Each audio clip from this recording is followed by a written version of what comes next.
మిథున రాశికి సంబంధించి ఇక మిథున రాశి, ఈ మిథున రాశి వారికి ప్రత్యేకంగా సోదరులతో ఉండేవారు, సోదరిమణులు, వాళ్ళ అక్కలు, చెల్లెళ్ళు, అన్నయ్యలు, తమ్ముళ్ళు ముందు రోజు దాకా బాగా ఉంటారు. బట్ ఏదో ప్రకారం ఈ నెల రోజులు మాత్రం కొంచెం face is index of the mind, ముఖం ఒక్కోసారి మార్పులు చేర్పు ఉంటాయి. కానీ లోపల ఎన్ని కుట్రలు కుతంత్రాలన్నా నవ్వుతూ ఎరా అన్నయ్య బాగున్నావా అది అట్లా మాట్లాడాలి. ఇది నెంబర్ 1.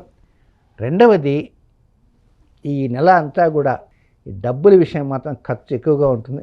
ఇవి కొన్ని జాగ్రత్తలు అంటూ తీసుకోవాల్సిన అవసరం ఉంది.